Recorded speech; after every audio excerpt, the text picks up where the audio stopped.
നീതിമാന്മാരുടെ കൂടാരത്തിൽ മഹത്വത്തിൻ്റെയും രക്ഷയുടെയും ശബ്ദമെന്ന് ദാവീദ് മുഖാന്തരം പരിശുദ്ധ റൂഹ പാടി. ദീർഘദർശിമാരിൽ തലവനായ മോശയുടെ 5-ാം പുസ്തകത്തിൽ നിന്നും പറയുമോ.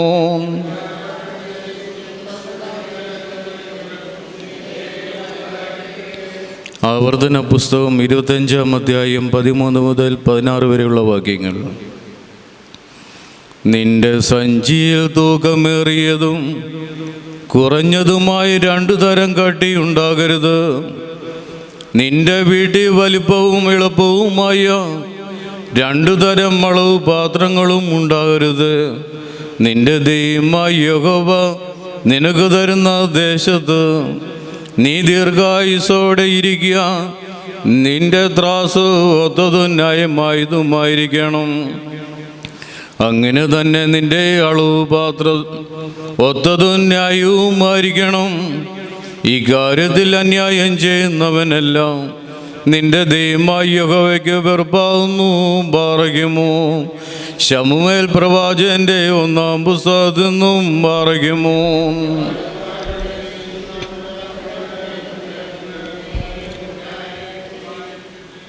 1 ശമൂവേൽ 2-ാം അധ്യായം 31 മുതൽ 38 വരെയുള്ള വാക്യങ്ങൾ. നിന്റെ ഭവനവും നിന്റെ പിതൃഭവനവും എൻ്റെ സന്നിധി നിത്യവും പരിചരിക്കുമെന്ന് ഞാൻ കൽപ്പിച്ചിരിക്കുന്നു നിശ്ചയം. എങ്കിലും ദൈവം അരുളി ചെയ്യുന്നത് അങ്ങനെ ഒരിക്കലും ആകുകയില്ല. എന്നെ മാനിക്കുന്നവനെ ഞാൻ മാനിക്കും, എന്നെ നിന്ദിക്കുന്നവർ നിന്ദിതരാകും. നിന്റെ ഭവനത്തിൽ ഒരു വൃദ്ധനും ഉണ്ടാകത്തവണ്ണം ഞാൻ നിന്റെ ഭുജവും നിന്റെ പിതൃഭവനത്തിൻ്റെ ഭുജവും താർത്തു കളയുന്ന നാളുകൾ ഇതാ വരുന്നു. ഇസ്രായേലിനെ ലയിപ്പാനുള്ള എല്ലാ നന്മകളുടെയും മധ്യേ നീ തിരുനിവാസത്തിൽ ഒരു പ്രതിയോഗിയെ കാണാം. നിന്റെ ഭവനത്തിൽ ഒരു നാൾ ഒരു വൃദ്ധനുണ്ടാകുകയുമില്ല. നിന്റെ കണ്ണു ക്ഷയിപ്പിപ്പാനും നിന്റെ ഹൃദയം വ്യസനിപ്പാനും ഞാൻ നിന്റെ ഭവനത്തിൽ ഒരുത്തനെ എൻ്റെ യാഗപീഠത്തിൽ നിന്ന് ഛേദിച്ച് കളയാതെ വെച്ചേക്കും. നിന്റെ പുത്രന്മാരായ യോഫ്നെക്കും ഫിനെഹാസിനും ഭവിക്കാതിരിക്കുന്നത് നിനക്കൊരു അടയാളമായിരിക്കും. അവർ ഇരുവരും ഒരു ദിവസത്തിൽ തന്നെ മരിക്കും. എന്നാൽ എൻ്റെ പ്രസാദവും ഹിതവും അനുഷ്ഠിക്കുന്ന ഒരു വിശ്വസ്ത പുരോഹിതനെ ഞാൻ എനിക്ക് എഴുന്നേൽപ്പിക്കും. അവന് ഞാൻ സ്ഥിരമായൊരു ഭവനം പണിയും. അവൻ അഭിഷിക്തനായി എൻ്റെ മുമ്പാകെ നിത്യപരിചരിക്കും.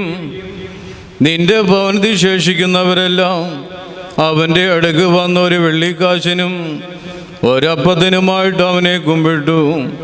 ഒരു കഷണാപ്പം തിന്മാനിടവരേണ്ടതിന് എന്നെ ഒരു പുരോഹിതൻ്റെ ജോലിക്കാരനാക്കണമേ എന്ന് അപേക്ഷിക്കും. പറയുമോ.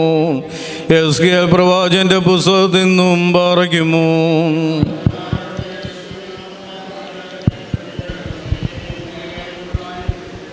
എസ്കേൽ പ്രവാചകന്റെ പുസ്തകം 7-ാം അധ്യായം 1 മുതൽ 4 വരെയുള്ള വാക്യങ്ങൾ. വീണ്ടും യഹോവയുടെ അരുളപ്പാട് എനിക്കുണ്ടായി. മനുഷ്യപുത്ര, കർത്താവ് ഇപ്രകാരം അരുളി ചെയ്യുന്നു.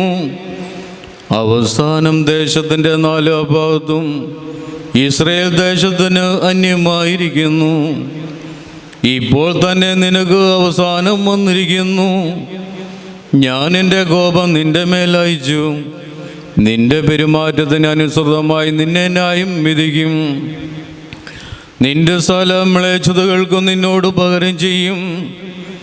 എൻ്റെ കണ്ണിന് നിന്നോട് ദയ തോന്നുകയില്ലാതിരിക്കുകയില്ല. ഞാൻ കരുണ കാണിക്കുകയില്ല. നിന്റെ നടപ്പിന് തക്കവണ്ണം നിന്നോട് പകരം ചെയ്യും. നിന്റെ മാലിന്യം നിന്റെ നടുവിൽ വെളിപ്പെടും.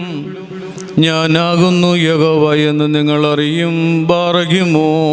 Thank you for watching this video. Please like, share and subscribe for my channel, the FOS Media HD.